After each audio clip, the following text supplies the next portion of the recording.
Phone করে কি করবো? এবার কথা বলছি ওই রকম করে তাকিয়ে তাকিয়ে দেখছে মা কি বলছে। এরই মাঝখানে দুবার শুরু হয়ে গেছে। ও হামা দিয়ে যায় তো। Good morning guys, welcome back to my channel. আশা করি তোমরা সবাই খুব ভালো আছো, আমিও বেশ ভালো আছি। আর সকাল সকাল আজকে হোয়াটসঅ্যাপ পাস্তা হয়েছিল, তো ওর বাবা এখন প্রায় সকালবেলা যেদিনে বাড়িতে থাকে টিফিনটা ওই বানায়। আর বেশ কিছুদিন ধরে এই খাবারটা ওর ভীষণ পছন্দের, আমারও বেশ ভালো লেগেছে। তো সেই জন্য যখনই পাস্তা বানানোর কথা বলে তখন আমি ওই পাস্তাটা বানানোর কথা বলি।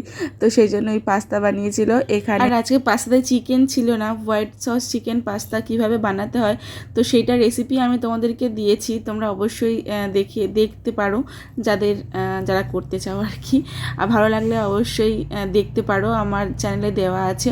এই কয়েকদিন আগেই আর কি, তো ওর বাবাই করেছিল, মানে আমার হাজব্যান্ড ওই রান্না করেছিল। তো আমি সেটাই তোমাদের সঙ্গে শেয়ার করেছি, তোমরা দেখতে পারো, তোমাদেরও হেল্প হবে। আর এটা খেতে ভীষণ টেস্টি লাগে। আর যেমনটা বললাম আর কি, ওর বাবা থাকলে আমি তোমাদেরকে আগেই বলেছি আমার ভীষণ উপকার হয়, কারণ আমি অনেক কাজকর্ম সারতে পারি। এই যে সকালবেলা দেখো, ওকে নিয়ে তো কারোর একজন থাকতেই হয় না, আর ওকে নিয়ে তো আমি সবসময় নিচে রাখতেও পারি না, যেহেতু ও এখনও ঠিকঠাক করে হাঁটতে পারে না। তো জাস্ট অল্প অল্প দাঁড়াতে পারে, আর এখন দাঁড়িয়ে ঢুস ঢাস পড়ে যায়, তার জন্য কখন লেগে যাবে কি হবে। আর ওকে তো খাওয়াতে গেলে এখন অনেকক্ষণ ধরে রাখতে হয়, সেই জন্য। আর ওর বাবা থাকলে আমার অনেক সুবিধা হয়। তো এখানে বাবা বেটা দুজনে খেলা করছে। আর সত্যি বলতে ওর বাবাও একটা দিন যখন বাড়িতে থাকে ওর সঙ্গে অনেকটা টাইম কাটাতে ভালোবাসে। অনেকে বাইরে খুব বেশি যায়, ও কিন্তু আগে যেতে চাইতো আমার হাজব্যান্ড, কিন্তু বাবু হওয়ার পরে কিন্তু ও খুব বেশি আর বাবুর সঙ্গেই বেশি থাকতে পছন্দ করে। যাই হোক, দুপুরবেলা এখন সকালের খাবার তো কমপ্লিট, এখন হচ্ছে দুপুরবেলার খাবার। আর এই তো দেখো ও দুপুরবেলা খাচ্ছে। আর এখানে দেখো পুরো যত খেলনা টেলনা আছে, শুধু খেলনা ওর আর শেষে হয় না। এই যে বক্সে আছে এখানেও খেলনা আছে, এগুলো একটা একটা করে আমি দেব, আর ওকে একটু একটু করে সামলাবো। আর এছাড়াও আরও খেলনা, তার সাথে বাটি ঘটি রিমোট, মানে মোটামুটি ঘরে যা আছে সবই কিন্তু ওকে দিতে হবে। একটু একটা একটা করে দিই। তারপরে এই যে খেলনাগুলো আছে, কারণ সব একসঙ্গে দিলে কিন্তু ওর ইন্টারেস্ট কমে যাবে, সেজন্য আমি একটা করে বাইট খাওয়াই আর একটা করে খেলনা। একটু আগে ঘরে তো খেলছিল, এখন আবার বারান্দায় এসে এই যে মুখে খাবার ভর্তি। আর বারান্দায় এই যত যা খেলনা ফেলনা আছে, মোটামুটি খেলনা না, কোথাও এই রিমোট, তারপর চশমার খাম, চামচ, এইসব নিয়ে আবার খেলা হচ্ছে তার। মানে যতক্ষণ খাবে ওই 2-3 ঘন্টা ধরে, 2 ঘন্টা নয় 3 ঘন্টা ধরে, ততক্ষণ একবার বাইরে খেলবে, একবার ঘরে খেলবে, একবার ঠাকুমার কোলে, একবার দাদার কোলে, একবার মায়ের কোলে, সবার কোলে, মানে এই করতে করতেই আর কি ওর খাওয়া। এই যে দেখো আমি এবার কথা বলছি, ও এরকম করে তাকিয়ে তাকিয়ে দেখছে মা কি বলছে। এরই মাঝখানে দুবার শিউ হয়ে গেছে, যার জন্য সব চেঞ্জ করতে হচ্ছে বারবার। সদ্যজাত মায়েরা তারা ভালোই বুঝতে পারবে, যাদের বাচ্চারা অনেকক্ষণ দিয়ে খায় তারাই অ্যাকচুয়ালি এই জিনিসটা বেশি। যাদের বাচ্চারা খুব তাড়াতাড়ি খেয়ে নেয় তারা অনেকটা মানে বুঝতে পারে প্রত্যেকটা মাই, কারণ বাচ্চাকে খাওয়ানো কোনো ইজি ব্যাপার না। তবে যারা অনেকক্ষণ দিয়ে খায় না তাদের একটু বেশিই কষ্ট। আমার বাচ্চাটা অনেকক্ষণ দিয়ে খায়, বিশ্বাস করবে না, প্রায় 2.5-3 ঘন্টা ধরে প্রত্যেকবার খায়। মানে সারাটা দিন আমার ওকে খাওয়াতে আর ওকে ঘুম পাড়াতেই চলে যায়, মানে এরকমই আর কি। আর এবারে ও যখন ঘুমায় না, আমি ওর পাশ থেকে উঠতেও পারি না। বেশ কিছুদিন ধরে একটু উঠছিলাম, একটু কয়েকটা কাজ করছিলাম, এখন তো একদম উঠতে দেয় না। ছোটোখাটো যদি একটু আধটু কাজ করব সেটা অনেক কষ্ট করে উঠে করতে হয়। এখন বৈকাল যেদিনে ওর বাবা থাকে সেদিনে আমি কয়েকটা কাজ সেরে নিই আমার। ওর বাবা বৈকালবেলা ওর পাশে ছিল, এবারে আমি যখন পাশ থেকে উঠে গেছি ও তখন ওর বাবার বুকের ওপরে শুয়েছে। ও কিন্তু না হয় ব্রেস্ট ফিড করতে করতে ঘুমাতে পছন্দ করে, আর তা না হলে কিন্তু ওই বুকের ওপরে ঘুমাতে পছন্দ করে। তো ওর বাবার বুকের ওপরে ঘুমাচ্ছিল বলে আমি আবার তাড়াতাড়ি করে আজকে একটু পকোড়া খাওয়ার খুব ইচ্ছা হয়েছিল। সকালবেলা যখন চিকেন হয় তখন ওই চিকেনগুলো ম্যারিনেট করে রেখেছিলাম, তো সেগুলোই কয়েকটা পকোড়া বানিয়ে নিয়েছি। আর ওর জন্য আজকে একটু সুজি বানিয়েছি।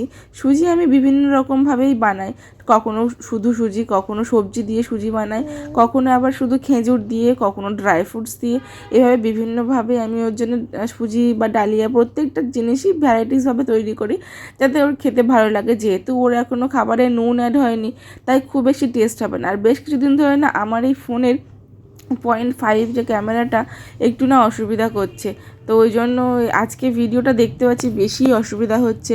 তো তোমরা দেখো একটা সামান্য ঘোলাটে ভাব এসেছে, কেন আমি বুঝতে পারছি না। তো যাই হোক এসেছে, এখন কি করব। আর এদিকে আমি ওর খাবারটা বসিয়ে দিয়ে আর আমাদের খাবারটা করে নিয়ে বেলা ছিল, তো একটু বাপের বাড়ি যাবো আর কি, সেই জন্য তাড়াতাড়ি করে নিয়েছিলাম, নিয়ে ওখানেই খাইয়ে দেবো বাড়িতে। চলো তুমি বাইরে থাকো, এই ঘরে থাকো, আমি বাইরে থাকি। এখন যাব একটু বাড়িতে, বৈকালবেলা ছুটির দিনে ওই বাড়িতে মাঝে মাঝে, বেশিরভাগ দিন যাওয়া হয়, বেশিরভাগ ছুটির দিনে। লাস্ট 2-3 সপ্তাহ পর্যন্ত যাওয়া হয়নি, ভীষণ বৃষ্টি হচ্ছিল। তারপরে আগের সপ্তাহে বাবাও এসেছিলো, মানে আগের সপ্তাহে, তো যাওয়া হয়নি। তো আজকে যাব। আর ওই যে বাবুর খাবারটা রান্না করে নিয়েছি, ওটাও নিয়ে চলে যাব, ওখানে গিয়েই খাইয়ে দেবো। তো চলো, আমি তো রেডি হয়ে গেছি, আর সে রেডি হয়ে ঠাম্মির সঙ্গে নিচে ঘুরছে। আর এই যে বর বাবু ঘরের মধ্যে রেডি হচ্ছে। তো চলো বাড়িতে গিয়ে আবার কথা হচ্ছে।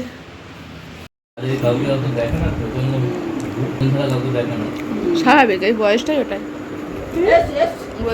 ও চারদিকে যে কজনকে দেখবে সে কজনকেই ভাববে আমার আপন। ও হামা দিয়ে যায় তো।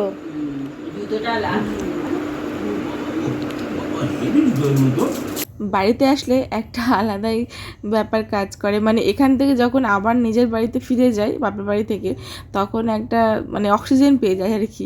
তো সেই জন্য যখন ছুটি থাকে তখন মনে হয় চুপ করে বাবা মার সঙ্গে দেখা করে আসি, তো সেই আসি আর কি। আর বাবা মারাও আমার যেহেতু আমার থেকে দেখার থেকে বেশি নাতিকে দেখার জন্য ওরা আগ্রহ হয়ে বসে থাকে। আর তোমাদেরকে বললাম না আমি খাবারটা বানিয়ে নিয়ে চলে এসেছিলাম, তো খাবারটা বানিয়ে নিয়ে চলে এসেছিলাম ওকে খাওয়া বলে। আর বাবা মাকে জানিয়েই গেছিলাম যে আমরা ওখানে যাব। তো সেই জন্য বাবা আবার একটু বাইরে গেছিলো, সেখান থেকে কিছু খাবার দাবার এনে রেখেছিল, ওই পাপড়ি চাটটা এনে রেখেছিল, ওটা আমার খেতে ভীষণ পছন্দ, তো সেই জন্য ওটা এনেছিল। আর এই যে খাবারটা বানিয়ে নিয়ে এসেছিলাম সেটা এখন এখানে খাওয়াচ্ছি। বাবা কিছু লোটে মাছও এনেছিল, বললো যে তুই আজকে একটু ফ্রাই কর। তো সেই জন্য আবার লোটে মাছ বাবা সব রেডি করেই রেখেছিল, তো সেটা আমি আবার ফ্রাই করলাম, করে তারপর সবাই মিলে খাওয়া হলো। খেয়ে রাত্রেবেলা আবার ওখান থেকে বেশ দেরি করেই এসছি, কারণ সেদিনে কোথাও আর যাওয়ার ছিল না। মাঝে মাঝে যাই, বেশিক্ষণ থাকি না, অনেক সময় আবার লেট করে যাই। এদিনে তাড়াতাড়ি গেছিলাম, তবে অনেকক্ষণ ছিলাম। আর একটা কথা না বললেই নয়, এই যে আমি গিয়ে থাকতে পারি সেটারও কিন্তু একটা কারণ আমার শাশুড়ি মা, কারণ উনি এখন রান্নার দায়িত্ব, মানে আমার এখন বাড়িতে ইচ্ছা হলে রান্না এরকম, বা কখনো উনি অসুস্থ হলে এরকম, উনি তো রান্নাটার দায়িত্ব আছে, ওই জন্যই আমি শান্তি করে যেতে পারি, না হলে তো আর যেতে পারতাম না। বাড়িতে সব রান্না বান্নার চিন্তা, তখন আর যাওয়াই হতো না। যাই হোক, আজ এখন তো বর্ষাকাল, ইলিশ মাছ তো বাড়ি বাড়ি, তো আমাদের বাড়িতেও রাত্রেবেলা ইলিশ মাছ হয়েছিল, তো সেটা খেয়েই আজকে ডিনারটা আমরা কমপ্লিট করলাম। দেখা হচ্ছে নেক্সট।